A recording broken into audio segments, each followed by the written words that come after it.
Good evening. Hi, everybody. Welcome to the Accelerated Masters and Doctoral Online Support Program. My name is Professor Teneset Mokuchini. I will be your facilitator this evening. This is one of those sessions where we are revisiting issues that we have presented already, but we've had ongoing questions from you, the students, for additional clarity. So this session is really about presenting clarity. Of course, you will notice that I have somewhat of a long PowerPoint presentation, but I will only be picking up on things that have been highlighted as those areas that require specific emphasis, specific clarity, and so forth. You will also notice that on the chat, I've already put out an invitation for questions, because I suspect many of you who have attended this have got pre-existing things you're worried about, pre-existing things that you want us to give emphasis to, and on that basis, it would make the most sense for you to reveal those issues as early as possible in the session, so I can integrate them into what I emphasize and what I expose and teach you this evening. As always, I will now turn off my camera just to allow us to focus more explicitly on the screen that you have in front of you. And then, of course, we will have an opportunity at the end of the session to focus more specifically on the issues that have been raised by you during the presentation. And I will say this now, but I will repeat it again. We are at the point of the program where we are starting to consolidate the pieces of work that we have been doing. The first part of the consolidation process is going back and revisiting things that still remain as problems. So as I've obviously said, this issue of argumentation and debative writing is a problem that has remained a consistent area that people ask questions about, and we are here tonight, this evening, to focus on it, to give you an opportunity to clarify the specific, minute issues that challenge you. So that's the first thing. The second thing, we also have had repeated inquiries about issues to do with how to write a literature review. And of course, so that part we will deal with at next week's session. You will get an invitation for a similar session on revisiting the literature review, and that session will be it will be on the 26th. So if you take note, it will be on the 26th of October. But we will email that to you. So that session will allow us to revisit the literature review and any specific details that each of you are challenged with in relation to writing any type of literature review, be it a literature review that's to do with you reviewing work for a proposal, or a literature review that relates to you writing your second chapter in your dissertation or in your thesis. So, and we have also been getting increasing inquiries around data analysis. People want assistance with how to write their results section when it comes to the chapters, the section that relates to how you write your results and how you write out your specific processes for data analysis. So in all likelihood, that will be what we'll do the week after the literature review. Outside of these challenges, you will know that I have long been promising this idea that we will allow people to submit elements of their work for us to look at and get one of our many professors and academics that we have access to just review elements of your work and give you a sense of whether you are heading in the right direction or not. For many of you, those of you doing proposals, you are The official closing date for all of UNISA for proposals is in November sometime, but different departments have different timelines. So some of you have already requested that of you. Some will be calling for it a little later because of COVID-related delays. In any case, what we are offering is an opportunity for you to submit an aspect of your work, a summarized version of your work, for example, so we can give you commentary on whether the formulation of your questions are correct, whether the formulation of the research problem is fine, whether the issues around how you problematize certain topic areas is done well. All of that stuff will be what we will give you the opportunity to submit to us with an expectation that we give you some feedback. This invitation to submit is going to get to you within the next 24 hours. We've already prepared the invitation. We unfortunately couldn't send it all in one go. Believe it or not, we are allowed only to send these batch emails to all of you once every 24 hours. So because yesterday we were sending a lot of the invitations for tonight's session, we will only have access to the system to send again tomorrow. So tomorrow you will get an email from any one of our contact email addresses giving you instructions about how you submit content if you want us to review it on your behalf. Of course, this is a voluntary process, so you have the ability to opt in or opt out. But if you're going to opt in, we've got very specific if you're opting in, we have very specific limits and guidance about how you submit to us. So that's coming in the next 24 hours. But in as far as another one of these sessions is concerned, the next of its type will be on the 26th, and it will be revisiting the literature review.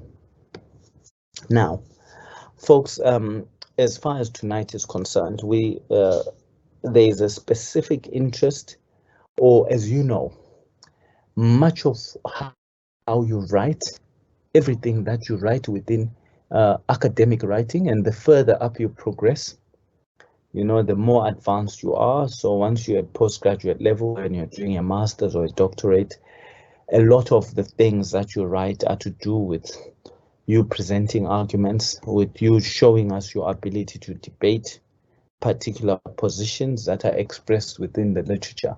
So it is a critical skill that you need to have, because you need it everywhere, in every chapter, in every so forth. Every little aspect of your journey requires you to be able to write in to engage in argumentation and to write in debative style, and in essence, that means being able to present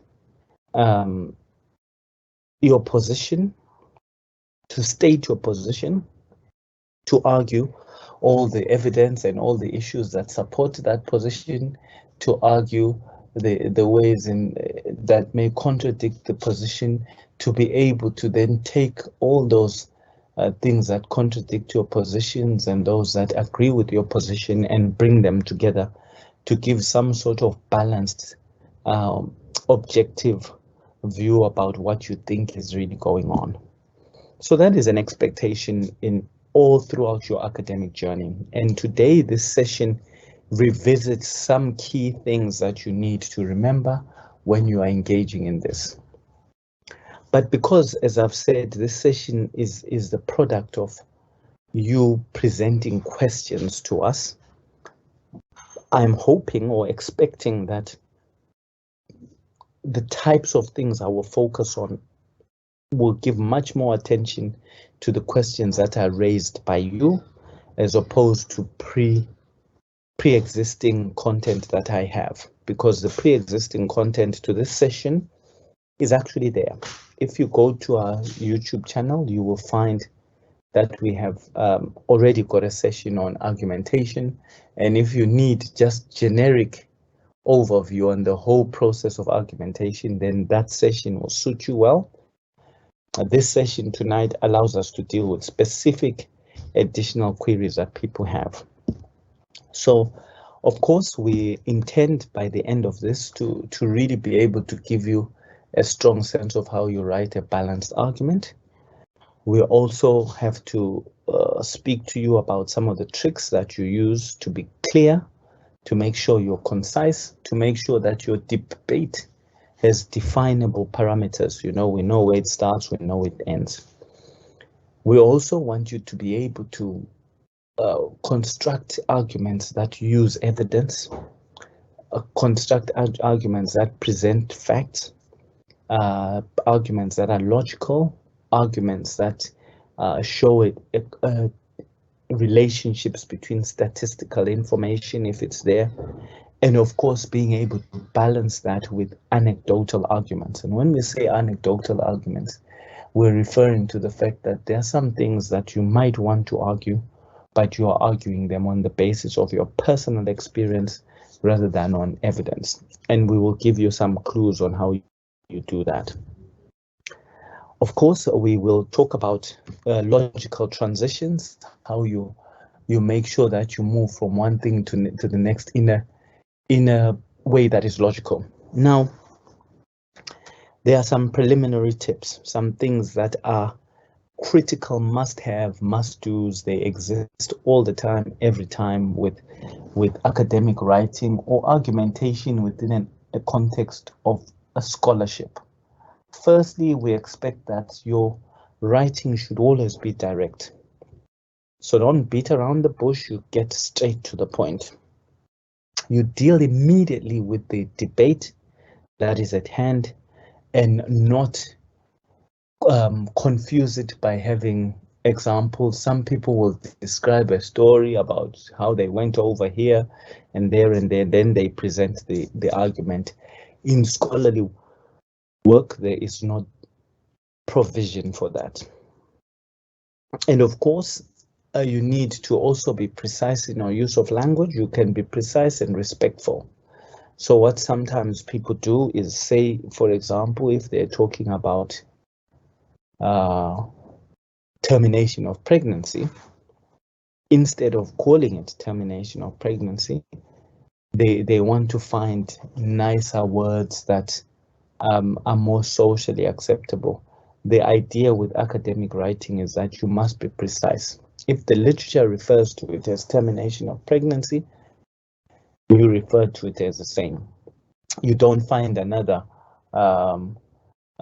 less direct term, like maybe saying, oh, someone expressed their wish to not have a child. Well, it's about the same, but it's not accurate, it's not scientifically direct. So we encourage you to be direct, but remember, there is a fine line between being direct and then actually being non-professional. And we expect that distinction is something you know, but your choice of words is everything. Then what I always ask people is that, look, if you're doing an argument and you are new to the world of argumentation, consider a flowchart. And your flowchart may begin with you saying, okay, this is the position I believe in. So that's point 1 in your flowchart. Then you say, this position has come out of these 4 pieces of evidence that I know which support it. You just detail in your flowchart those pieces of evidence. Then you say, okay, now there's other evidence that contradicts this statement. Then you offer those alternative points.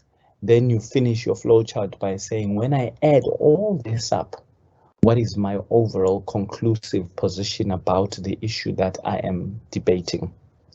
That flowchart becomes a useful way of developing a structure for your argument.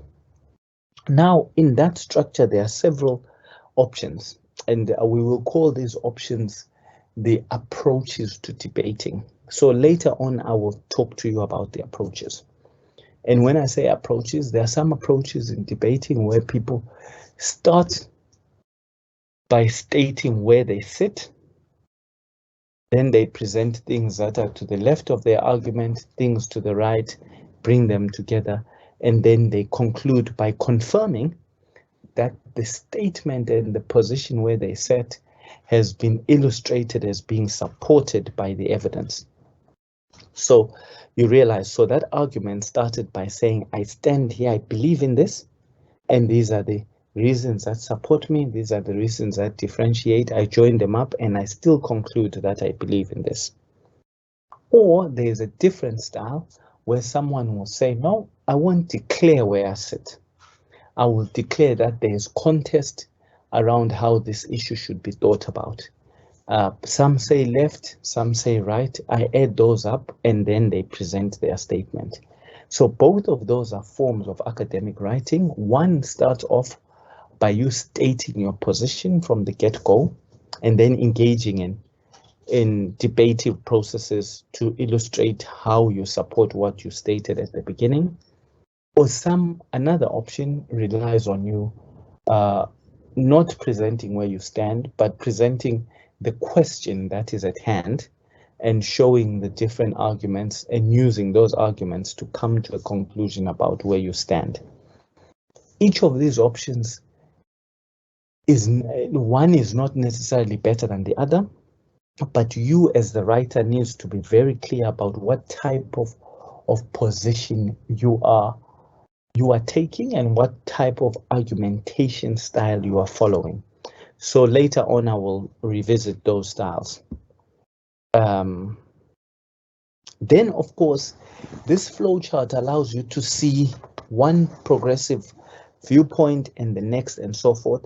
But what you can also think about is that if you have a main issue that you're wanting to talk about all through your argument, then you can introduce into your flowchart this idea of a bubble map or just a circle. So you have a flowchart, and every time you argue one position, you make sure that that position is related to the main thing that you were contesting or talking about at the beginning. And when you go to the next position, you relate it again to the main thing. So it allows you to keep focused on the main idea that is being debated. So here are some chart examples. Folks, I will not spend any time on this, but these are the ways that a person may decide to deal with their argument. So you might decide that, look, I am going to present my argumentation using the top left type of argumentation style. I'll have a central principle in the middle, and then have different issues that I'm arguing in relation to that central principle. Or you can go with an option where you do the flowchart model, where you literally start off with a position, you present the first argument to it, you relate it to the second, third, the fourth, and so forth. And those are the different chart examples that you can use to guide you in terms of how you conduct an argument. Now, the next slides are all stating the same things. They're all confirming the fact that there are different types of tools that you have when you are the type of voices that you can adopt as a person who is arguing or engaging in someone who's engaging in argumentation or debative writing. One type of voice that you have is this, what they call an authorial voice. And an authorial voice is writing in an author-like fashion. So just being clear that when you write as someone who chooses high-level language, you engage with the debates as a third person. So you write like an author would do in a textbook. Then the other type of voice is this authoritative voice. Remember, when you are debating something, you want to be clear, you want the reader to be clear about the fact that you hold a position or you have a point of view. You want the reader to also have a sense that you have a good grasp of the arguments that are there. So you don't want to appear like you have poor understanding of the evidence and so forth and so forth. So the type of voices that you have are authorial, authoritative. And that relates really to these two dimensions I spoke about, that you write in the voice of an author, that you adopt a style. Whether that style is to do with first presenting your position, then showing others and showing how all the others differ from yours and returning back to yours, that becomes your style of writing, and each of you need to decide which one works. Then, of course, the other one was like this authoritative way of writing, and really that should be about you being assertive, being simple and being clear, without appearing as if you have made decisions and you don't want them to be questioned and so forth. So all of that, essentially, what you are trying to do is that if you have a position that you want to hold, and you need to have a position, you can't just enter into debative writing without a position. You need a position. If you have that position, there are a number of ways of selling that position, and it's no different from how you sell any idea. Those of you who have relationships, close relationships with particular people, you will know that, look, if I want to sell this, I can start off by telling them from the get-go that I believe in it, and these are the reasons why, and these are the reasons why I would question it. Or some people will just say, this is the question I'm dealing with, these are the options, and then after they've presented the options, offer the thing that they want to sell. So whatever route you take, you ultimately show authority in the way that you are moving and engaging with the facts that support or allow you to make the positions that you're making. So those are the two types of voices that exist. Now, what I want to speak you through is this idea about what the properties of argumentation or argumentative writing is about. Firstly, it's about you knowing what the question at hand is, and I've said writing, being clear about the issue that is being debated. Secondly, it's about taking a stand on that issue. Then evaluating a multitude of different sources of evidence in a way that is logical. Whatever that logic that you think makes sense is, it's fine. And then it's meant to, when you write, you are meant to convince people of your asserted viewpoint. So where you sit, that all needs to come out. So once again, I think what I've done here is just to point on the issues of how you take a stand. So you make a summative statement about where you believe the truth lies in relation to what it is that you are arguing about. Then you proceed to give us evidence in support of where you stand, in contradiction to where you stand, and even evidence that is neutral. All this so that you are able at the end to make a case for the fact that, look, this is where I stand, this is the evidence, and when you look at the evidence, it supports the conclusions that I've reached. So that is essentially what the whole journey around argumentative writing is about. Now, often people then question the fact about how do I get there? And this is where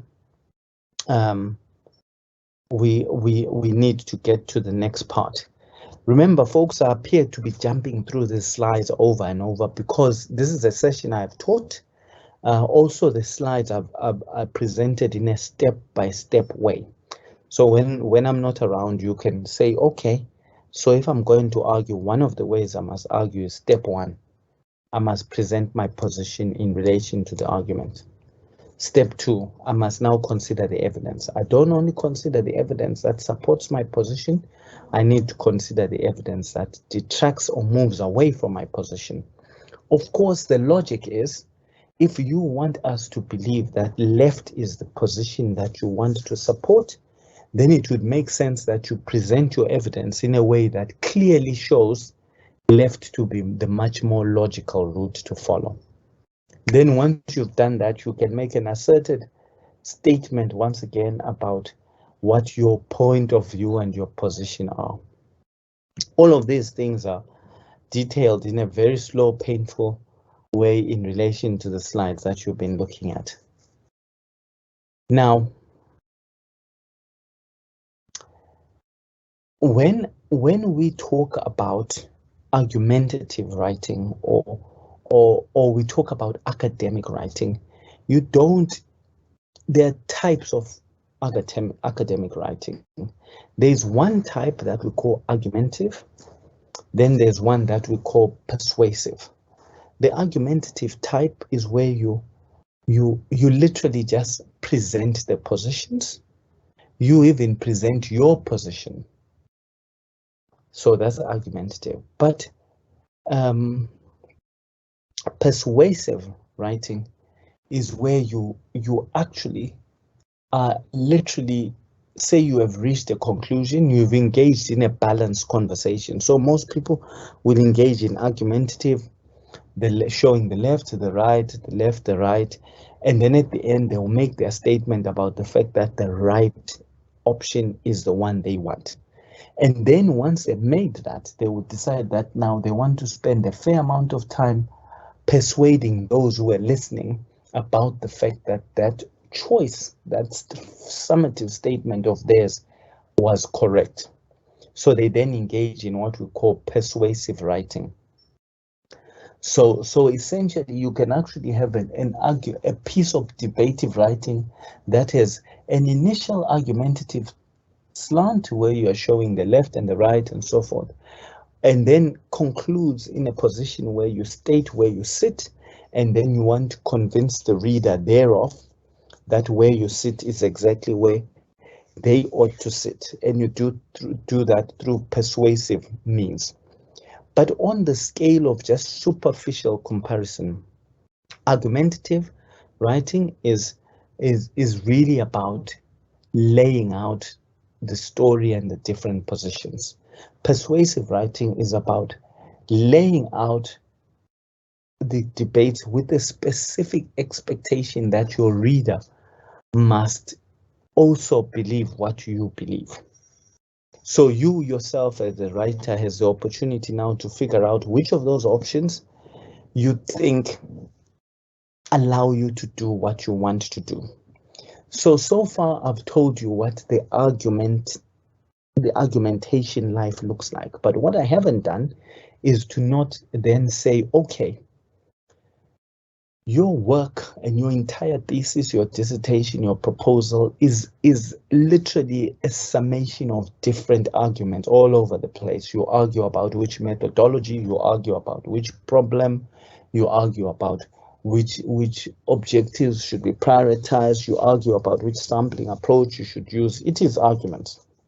But all of those things only make sense when you can do what we call offer some cohesion in your writing, and that's the ability to join up things. And cohesion is simply put in the fact that as you may sit and have two ideas which are presented to you as these two separate palm trees, but just sitting them as they sit doesn't lend itself to cohesive academic writing. Where you start to now think is to think, okay, I now can have all these 4 different ideas, but they only start to speak to my dissertation, to my proposal, if I can join them up. And this is where the whole story about cohesion begins. That you may have an argument where you are talking about whether or not a particular activity is appropriate, and you say evidence supports it, evidence detracts from it, then you are then expected to move to now debating another issue. And you might be able to connect, say you've got another debate about whether people should be able to make their decisions or not. And you've got another issue that talks about whether or not people should be allowed to be exposed to a problem without intervention, or whether they should receive intervention. Those are two different arguments, and you can debate them, but where the key bit is how you bridge your writing from one conversation from one debate to another. So if the first debate was about can people do this, and the next debate is can people do that, the issue then becomes about how do you bridge, as I've illustrated here, bridge the first argument with the second argument.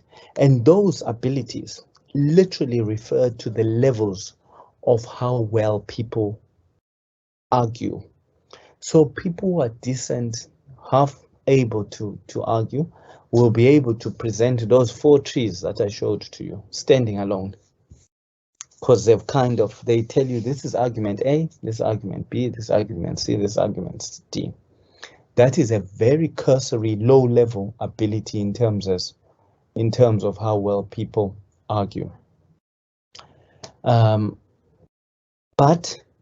as you progress better, you suddenly are able to say, no, I can join these arguments that I've got so they speak to each other.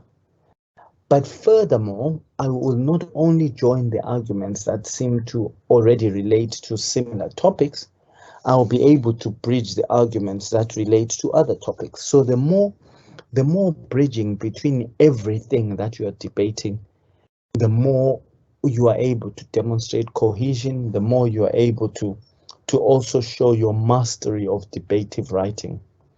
So, and one of the things that people will look for is, in practical terms, when you write a debate in paragraph 1, how do you move from paragraph 2 when you're focusing on the next debate?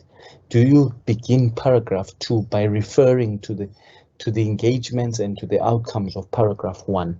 And if you do that, then when a person reads it, they actually can see that, so and so debated issue A, but before they move to issue B, they were able to connect how A and B are related to each other.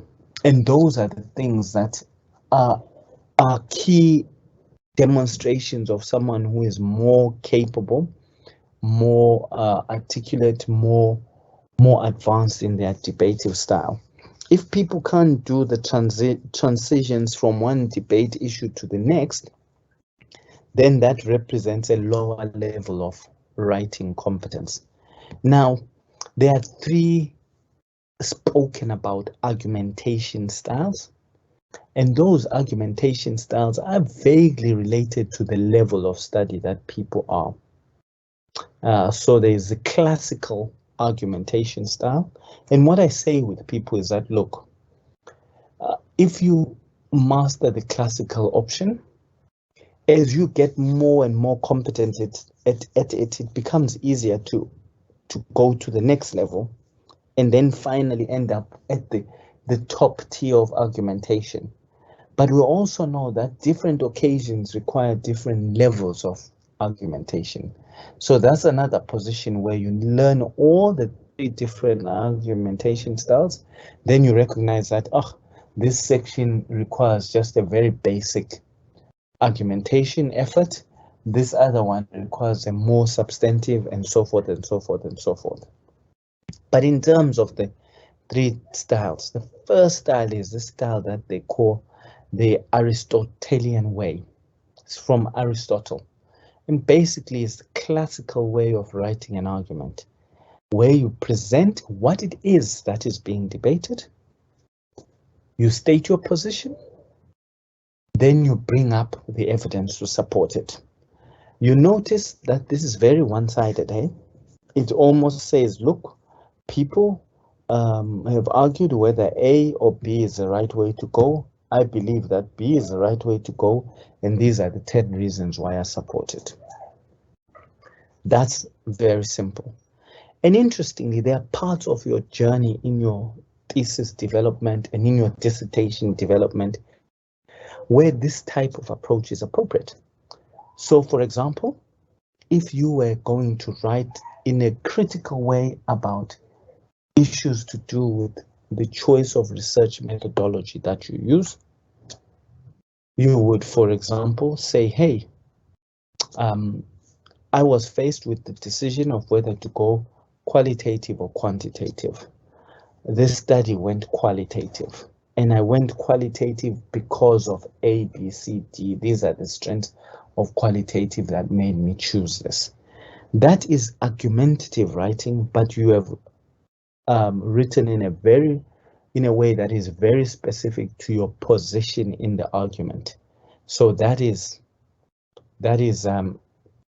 how that is expressed, hey, that you have chosen a relatively simple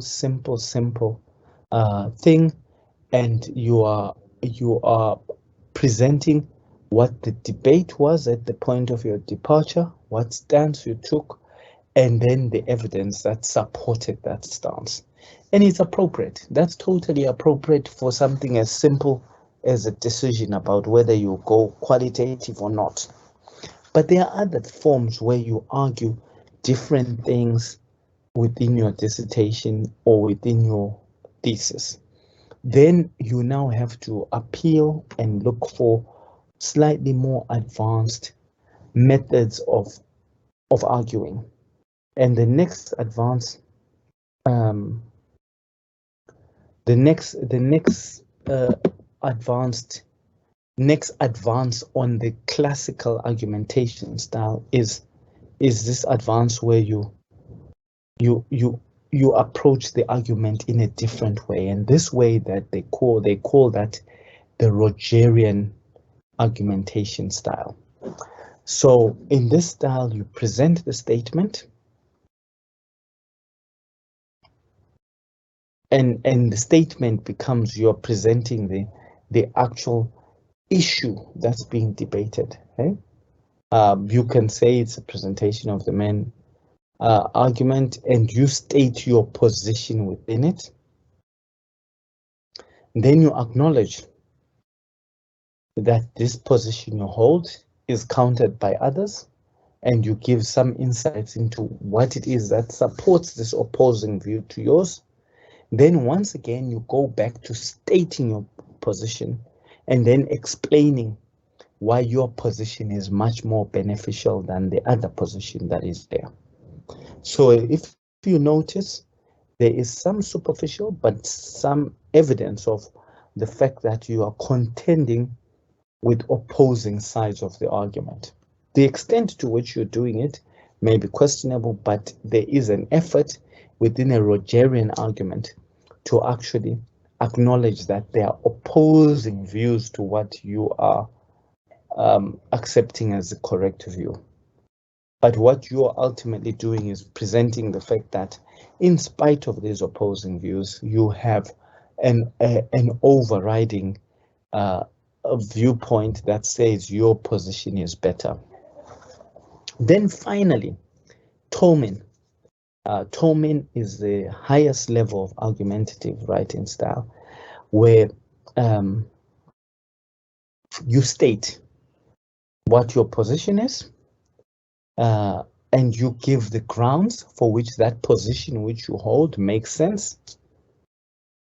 And then you engage in explaining how each of your presented grounds are actually linked and support the position that you held.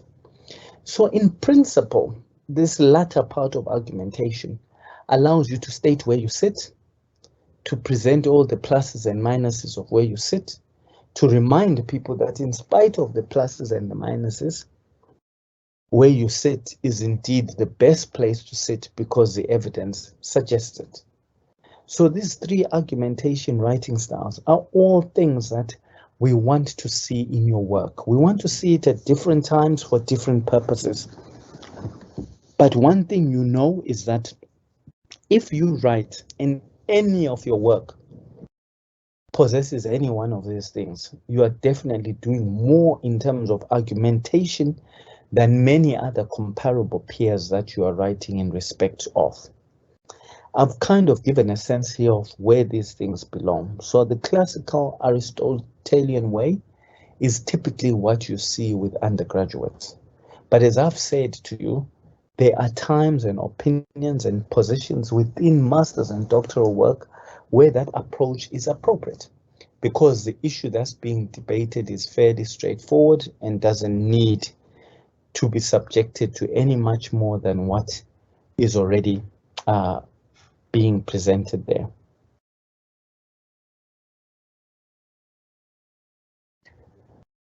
Right, so the other two, the Rogerian and Tomin approaches to argumentation, are where we really need to have you sitting when we look at your work.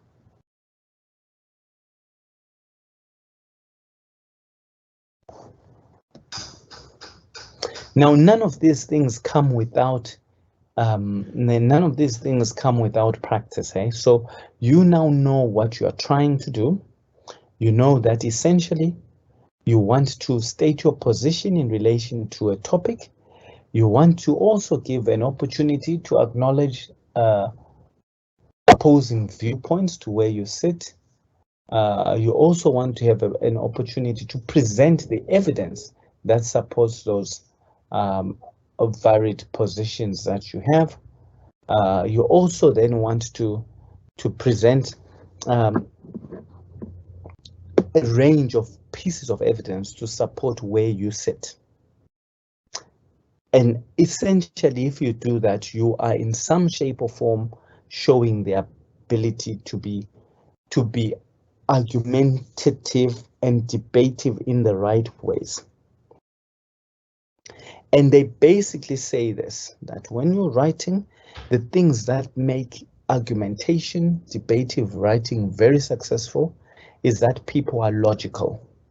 So you want to, if you use those flowcharts that I was talking to you about, you are able to be logical, to think, okay, I want this argument to be the one I open with. I believe that it should be followed by this and followed by that. It's important to have that logic. Don't just think I'm going to write, because that is the worst way to be. Secondly, the next thing that differentiates between successful and unsuccessful debative writing is the extent to which people utilize proof and evidence to support or discount the issues that they're discussing. So, of course, not all evidence is created the same. So when you have proof, some of the proof needs to be subjected to you deciding the quality and the hierarchy of the evidence that you are giving. Now, many of you have attended one of my other sessions where I spoke about something called a hierarchy of evidence.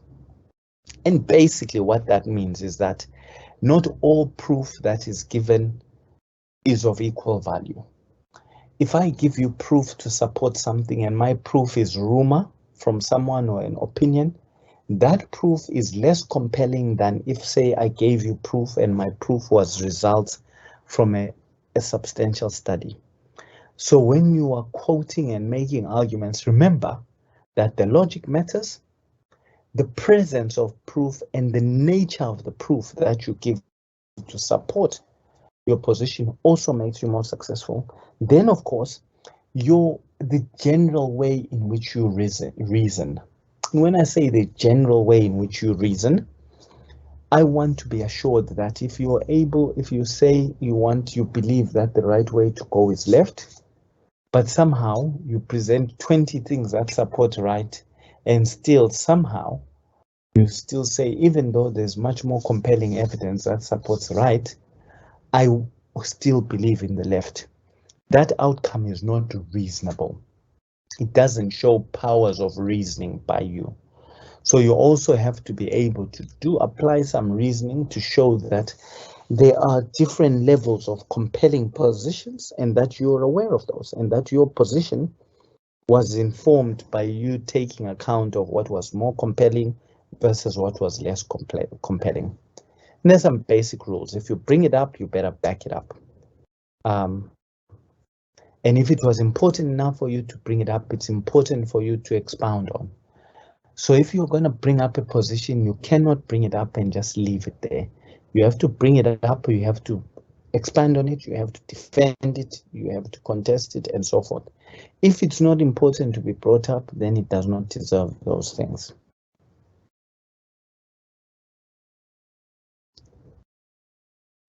Right, now the rest of this just talks to the issue around justification of your problem and why you're focusing on your study and so forth.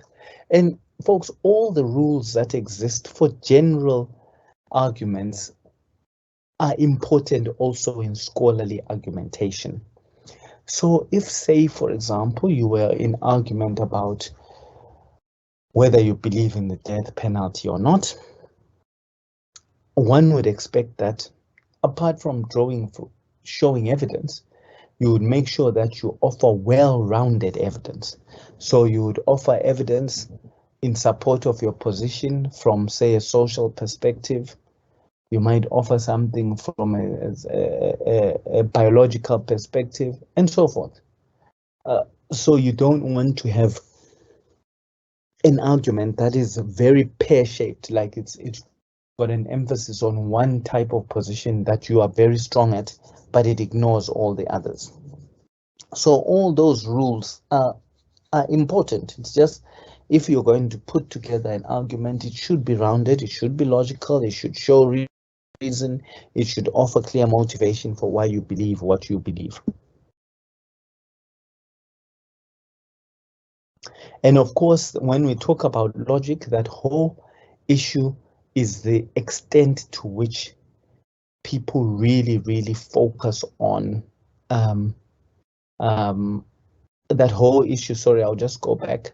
That whole issue of being logical is to do with making sure that readers don't get lost in where you're going. So those transitions, when I was talking about cohesion, you really need to spend a lot of time thinking, how do I position this so that I have the attention of who is reading? So when I jump from one position of my argument to the next, that bridge, I need to create it so people don't get lost from one place to another. Now, there's one little thing that I'm going to do, and I'll spend 2-3 minutes on this and no more. I've spoken about this many times, but it is the single, in my opinion, it is the single most important piece of knowledge you need to have as an academic, because in the academic world, everything has a structure. And that structure, believe it or not, you will go and you'll meet different professors who will tell you differently.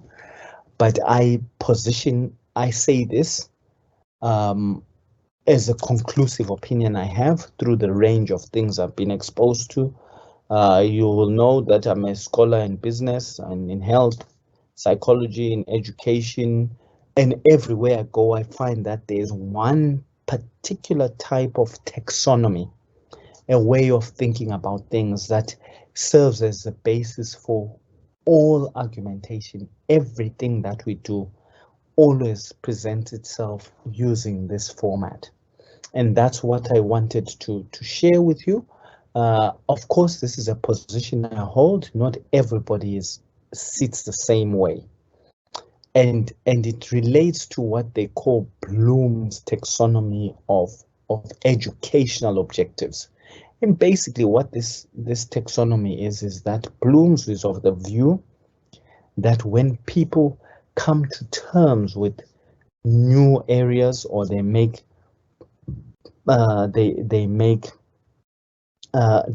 learn to understand things, they do so in a very ordered fashion. That when we gain understanding of anything, to understand problems, we always do it in a way that is structured. Whether we are aware of it is something else, but the fact that it is structured, that is true.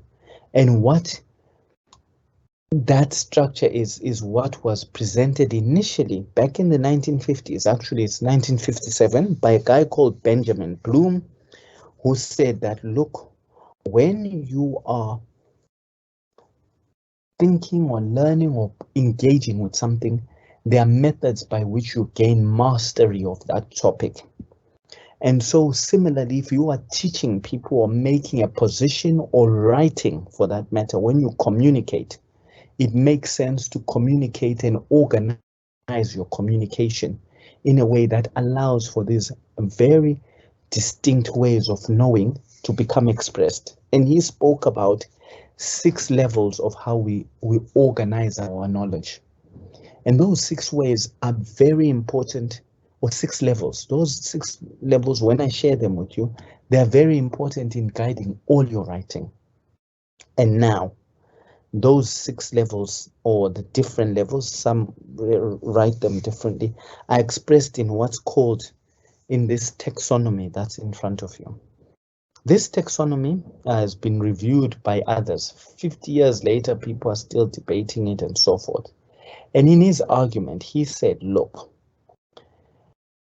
when people get to become conversant or become good with a particular topic, they do so, or they are exposed to a particular topic, they do so through a very ordered set of behaviors. The first thing is that when you learn or are exposed to something, the first thing you want is to just have some basic knowledge of what's going on, have a basic comprehension, a basic understanding. So similarly, when you are presenting argumentation or writing in a way that's argumentative or debative, you must begin that writing by just laying out what it is that is being argued about, so the person who reads it understands it. So if you were going to say, look, people are contesting or they are concerned about clarifying what the causes of student failure are, you do that and you explain what student failure looks like and so forth. You have now quenched the first level of knowledge requirement that your reader has got. They now understand, comprehend what it is you're talking about. The next part is this thing where you are now focusing on the application part. So you've told us what it is that you're talking about. You now need to tell us how this thing that you're talking about can be seen in reality. So what you're then saying is that, look, there are debates about what it is that allows, that contributes to whether students fail or not. That is the comprehension bit. The application bit will be to say, hey, the reason that we ask this question is that even in classes where people are exposed to the same learning material, we have some who fail, some who pass. You have now taken that concept you're interested in and spoken about the practical expressions of that issue. Then the next thing you now do is do what they call analysis. So the analysis part literally refers to you saying, look, we have asked in relation to this topic, we have asked what the causes or factors that contribute to failure or student success are. Here are the 10 different possible things that the evidence points us to. That's what analysis is. Analysis means looking at something from as many viable positions as possible. So when you say, I'm going to analyze this, I'm going to look at it from every angle possible.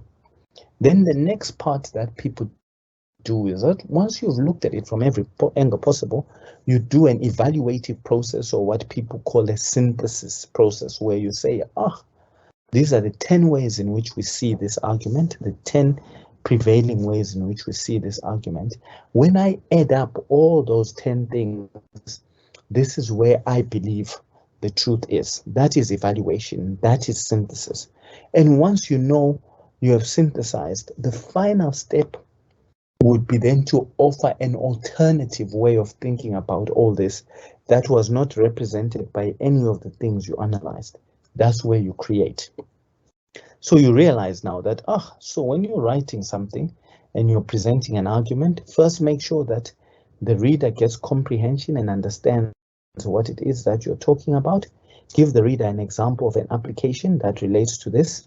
Show them that you know all the points of view by doing an analysis. Show them that when you add up the points of view, you're able to come up with a summarized position of where you sit. Then if you think there are new ways of seeing this that no one else spoke about, you offer us a creative new statement about what you think is going on. That is it, all from Bloom's taxonomy.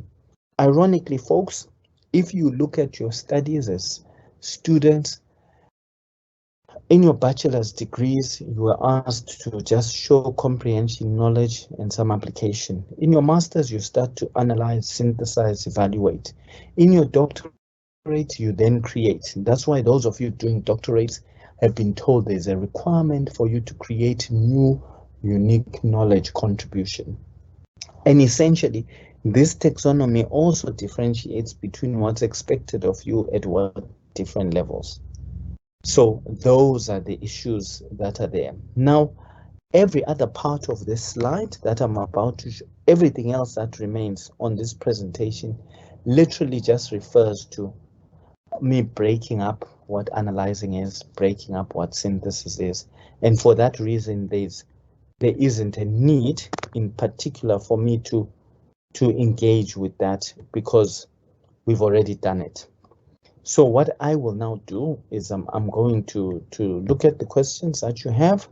I will turn off what I'm sharing on the screen and get to the questions. But folks, that is the whole story about argumentation. Now, people will say, great, this is excellent stuff, but I want to know how I apply it to my work. And folks, you will only know how you apply things to your work if you have examples that you go to. And the only way to get good at argumentation is to go and look at other pieces of argumentation that exist out there, work that you believe is out there that showcases argumentation. You look at literary sources, you look at all these different pieces of work that you think are scholarly. Go look at them, look at the debates, read published literature reviews, so you see how people deal with this. There is no other way of doing it than that way. Trust me, I know you cannot become a great argumenter. You cannot become great at argumentation unless you view pieces of work that have got argumentation in them. You learn through example. You ask for examples of pieces of previous scholarly work, and you will not be good at argumentation unless you yourself start to read argumentational work that allows you to focus on, unless you look at argumentational work that allows you to focus on or see examples of well-written argumentation pieces. So that is the story. You need to go and look at examples. You need to use those examples as your way of learning about what others are doing. And then as you read the examples, they serve firstly as a guide to how others have argued, but also now that you know the difference between Rogerian argumentation and so forth, you are able to now look at arguments that are written in front of you and say, hey, this looks this way, it could have been improved in this other way. So, and until you engage in that debative thinking, how you analyze other work and you assess whether that work meets the argumentation requirements that you expect, unless you start to do that, you will not be able to develop your own work. And you don't just wake up one morning being great at argumentation. It's a series of things you do. But I think that the sessions offer very good foundation because they tell you what to look for. They say logic is everything, proof is everything, being able to motivate for a position is everything. All those things I've showed you make sense, but they make practical sense when you locate them in previous work that you have seen, you are able to review as you develop your own. So Elisa has got some questions and I'm going to look here. Good day, Prof. Thank you for your kind gesture on revisiting this topic. Thank you, Elisa. I'm a PhD candidate and I still struggle with argumentative writing as I believe it's marred with subjectivity. My evaluators keep asking for my argument in my presentation. I hope I will get it this time. Look, Elisa, as I say to you, You only get better with argumentation when you read many other pieces of work. You now know about the issue of being direct. You now know about the fact that when you are arguing, in as much as you might hold a particular position, your story is to offer all positions so that people can see that you see all the potential options. And then to conclude by saying, in spite of all these options, this is the position that I hold, and then to support that position. And there's nothing wrong with you acknowledging that your decision has been informed by XYZ, and then accepting some of the limitations of the information that support your decision. That is a roundabout way of saying, look, I accept that my position has been influenced in some shape or form by a subjective interpretation of what's going on. So when you don't have to deny the existence of subjectivity, but what you have to do is accept that subjectivity is trumped by objective viewpoints, that you accept that there will be a part of what's subjective, but the overwhelming evidence speaks to this position.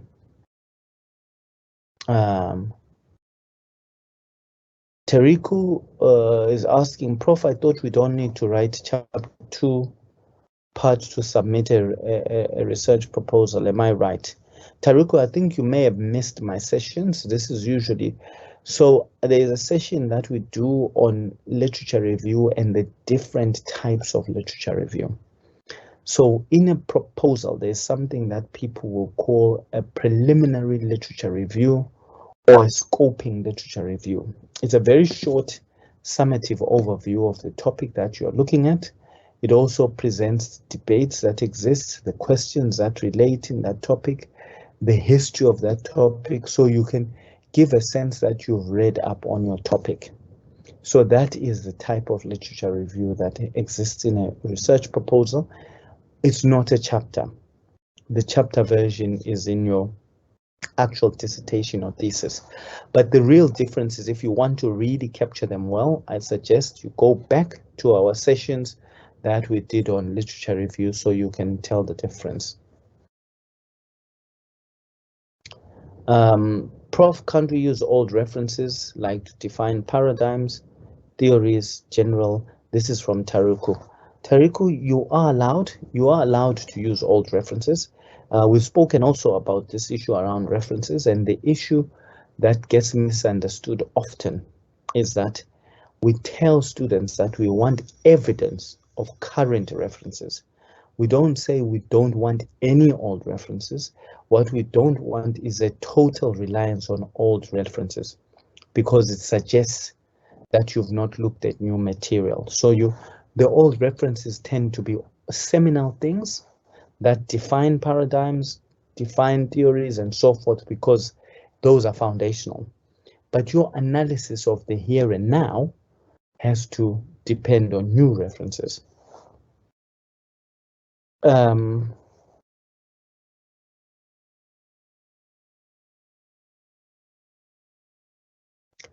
Kolobele says, my greatest challenge is scientific writing from the feedback I receive, and how can I get coaching? Look, Kolobele, the only way, and I've insisted with this, is that great writers, great scholarly writers only become scholarly writers because they learn by example. So when I did my PhD, my view was that I should read 15 papers every week and get a sense of how, and maybe read for 1 week, just read the papers to see how people argue in support of their topics. And then I just learned that, oh, these are the methods. So some people use numbers, some use this, some connect it like that. That was the only way. So this session that I do for you gives you a good foundational understanding of what you should look for, what you should aim for. But the bones and the skeleton of how, or the flesh to what you are looking at, that comes comes directly from you being exposed to other writings, using those writings as foundation, and actually being of this opinion. Anytime you read any work that's in front of you, you always ask yourself, how could I improve this debate that I'm reading? So you are actually learning to elevate yourself beyond what you are reading.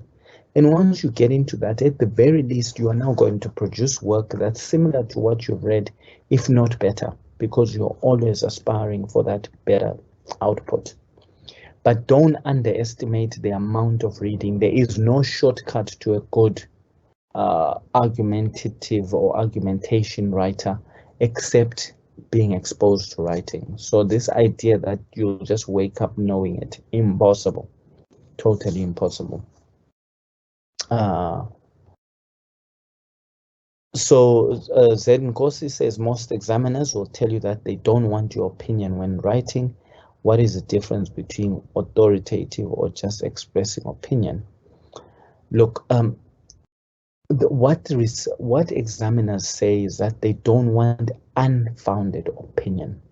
They also don't want, and this is the bit where I spoke about authoritative writing and I spoke about authorial writing. Authorial writing is to do with being authoritative in a respectful way that an author would write. So say, for example, if the literature tells you to go left, you can say, having reviewed the literature, it's clear that the consensus is that people should go left. However, analysis based on the researchers' anecdotal experiences suggests that some consideration should be given to the right option. You have presented your opinion in that statement that I made. You have just done it in a way that's respectful, in a way that acknowledges the evidence. Then, of course, once you've said you think going right is good, you can say that this decision that appears to contradict current wisdom is supported by these things. Then you have your personal opinion, which is supported by other written work. But that ability to be able to weave in and out of argument, you only get through reading. Read. When does one start being argumentative? This is an anonymous question. I think my explanation of the Bloom's taxonomy explains to you that you can't argue about a concept that you have not explained. So you do have to offer some explanation so that you can do analysis and so forth. But ultimately, the issue about argumentation exists all throughout your thesis from the word go.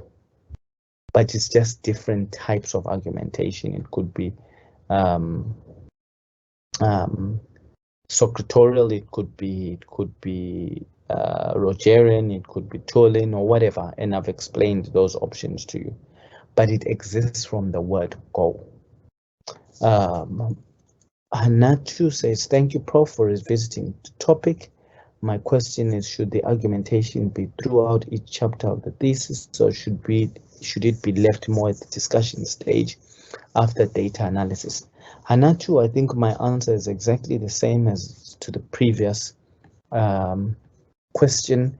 Argumentation exists everywhere, but different types of argumentation. So at the beginning, when you say, this is the topic that I'm looking at, and you say these are the problems that exist, this is what has been solved, this is what has not been solved, the issues that have not been solved require exploration for X reason. That is a type of argumentation. It's very one-sided, it's classical, but it is argumentation. Later on in your work, when you're doing the literature review and you're contesting one paper versus another, that's a different type of argumentation. So this happens throughout your entire thesis, entire dissertation. Given that there are 3 argumentation styles, does one have to stick to one style? No, you have to know all 3, apply them for different types. So it's like being a barber who has 3 different machines for different types of hair. they don't just use one, they use different ones at different times. Sometimes they get to a place where they must touch it with a little of the first machine, the second one, and so forth. How does one provide a statement, grounds, and evidence motivation in a proposal because it affects the stipulated page limit? Look, this is anonymous, folks. You cannot do, you're going to have to prioritize. If you write directly and you write well, you look at other examples, you can include it all, but you cannot sacrifice motivation, because ultimately it's like saying, I'm going to write the proposal without defending why it exists. What if everybody who listens to it believes it doesn't exist? Then all the other work is meaningless. So there's just no way, there's just no way that you cannot get around it. And then, folks, I know people are saying that, well, there's one comment we've received that says our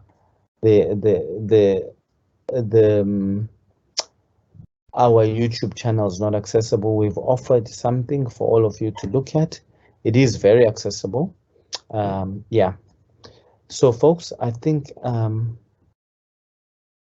I have looked at all the questions that are here, and I believe that we are attended to as far as this topic is related. Once again, I stress, you will not master this unless you read a substantial amount of papers. And when I mean substantial, I'm talking 50s, 100s here, because that is the story. Yeah. Now, Silas is asked a question that is not related to this, but a theoretical framework is a must in proposal writing. Absolutely, it depends. Depends on the framework that you must look at, and I say this, you must always look at what the standard is within your space. But in a normal average proposal, you have a theoretical section. So there will be theoretical frameworks to explain what it is you're looking at. But don't take my word for it. Go and look at the work from your local discipline to see how they manage it. Thank you. Right, folks, I think we've reached the end of our session today. It's a great pleasure. I will see you next week on the 26th, and we will be revisiting literature review, and I look forward to that. In the meantime, please expect any email from us. I've just been checking my emails, and I noticed that the email inviting your things has already started to go out. They don't all reach everybody at the same time because we have thousands to send, and they are sent in batches, so that is on its way. Outside of that, I want to thank you all for the evening, and I hope I will see you next week, and in the meantime, you'll utilize all the options that we have available to support you. Thank you very much. I wish you all a great evening.